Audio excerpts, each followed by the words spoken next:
చందమామ కథ. తలతిక్కల పాము.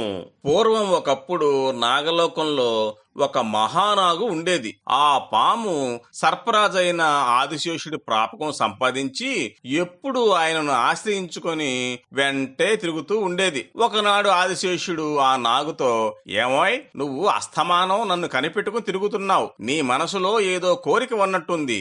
నేను తీర్చగలిగినట్టయితే తీరుస్తాను. సంశయించక చెప్పు అన్నాడు. ఆ నాగు వెంటనే రాజుకు నమస్కరించి, ప్రభు, నాకొక కోరిక ఉన్నమాట వాస్తవమే. తమరు మరొక లాగును తలచును అని అభయమిస్తే మనవి చేసుకుంటాను అన్నాడు. పర్వాలేదో నాగు, చెప్పు అన్నాడు రాజు ఆప్యాయంగా.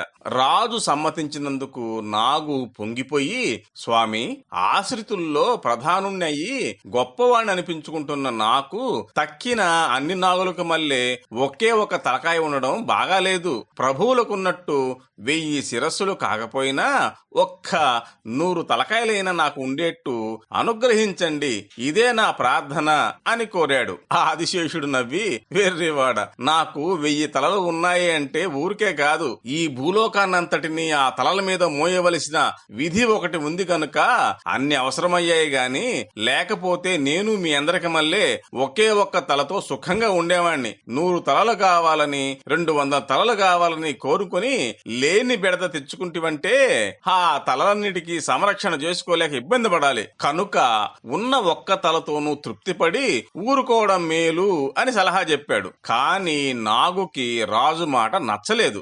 ఈ మాత్రం దానికి మహా ఆర్చేవాడికి మళ్ళీ తీర్చేవాడికి మళ్ళీ కోరుకోమండం ఎందుకు అనుకున్నాడు నాగు మనసులో. ఏమంటావ్ అన్నాడు మళ్ళీ శేషుడు. అందుకు నాగు, పోనీ మరొక్క తలైన అదనంగా ఇప్పించండి అన్నాడు చొరవ చేసి. అప్పుడు శేషుడు, సరే అలానే ఇస్తున్నాను. ఇప్పుడు నీకు తోక ఉన్న చోటున నీవు కోరిన 2వ తల ఏర్పడుతుంది. కాని ఆ తలకు కళ్ళు మాత్రం ఉండవు.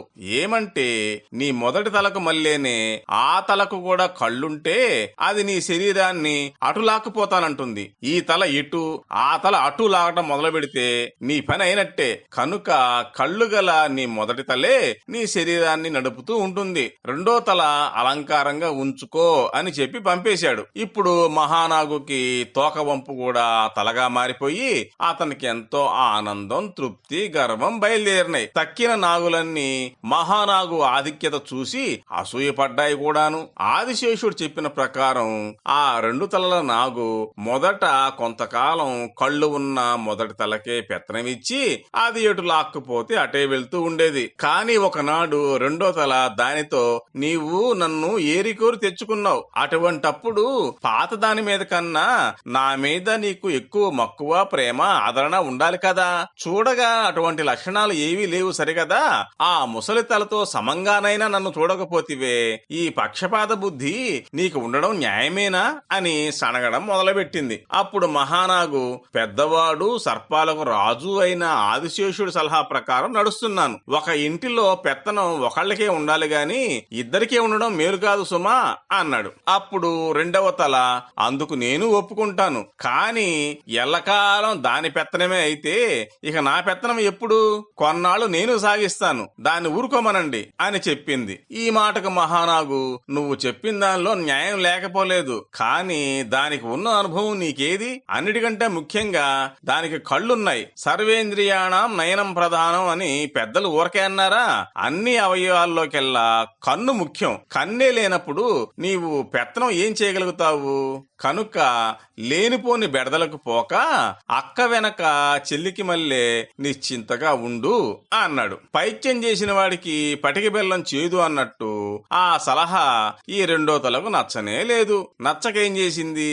మొదటి తల మామూలు ప్రకారం తన కళ్ళు ఉపయోగించి జాగ్రత్తగా నాగు శరీరాన్ని ఆహారం ఉన్న చోటికి వెతుక్కుంటూ తీసుకుపోబోయేసరికి 2వ తల దారిలో తగిలిన ఒక మొక్క మొదలను గట్టిగా కరిచి పట్టుకుంది. పట్టుకుంది. మొదటి తల ఎంత లాగినా పాము శరీరం సాగిందే గాని రెండో తల తన పట్టు వదలలేదు. ఇంకా లాగితే తెగిపోతుందన్న భయం కొద్దీ మొదటి తల లాగటం మానేసింది. దాంతో రెండో తల తన పట్టు నెగ్గిందన్న విజయగర్వంతో తన వైపే లాగటం మొదలుపెట్టింది. అప్పుడు మొదటి తల నాగుతో, చూశావా, రెండో తల అటు లాక్కుపోతోంది, ఇప్పుడేమంటావ్ అని ఫిర్యాదు చేసింది. అందుకు నాగు, సరే లాగనెయ్యి, ఏం చేద్దాం మరి అని చేసేది లేక నిస్పృహతో తన అసహాయతను వెల్లడించింది. అంతటా మొదటి తల, నేనేం చేయగలను, నీ కర్మం నీది అని చెప్పి విరక్తి భావంతో ఊరుకుంది. అనుకున్నట్టుగా రెండో తల తన పెత్తనం మొదలుపెట్టి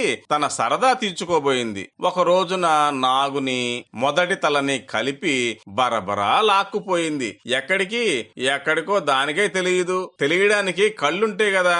వెళ్లి పాపం భగభగా మండిపోతున్న ఒక పెద్ద అగ్నిగుండంలో పడింది. ఇంకేముంది, పడ్డంతోనే తను నాగు మొదటి తల కూడా నిమిషంలో నుసేయి ఊరుకున్నారు. ఈ సంగతి తెలియడంతోనే తక్కిన నాగులన్నీ చేరి ఈ మహానాగు తిని కూర్చోలేక ఆపద కోరి తెచ్చుకున్నాడు. భగవంతుడిచ్చిన ఒక్క తలతో సంతృప్తి పడక వెర్రి వేషాలకు పోయి నాశనమయ్యాడు అంటూ సానుభూతితో నిట్టూర్చినాయి.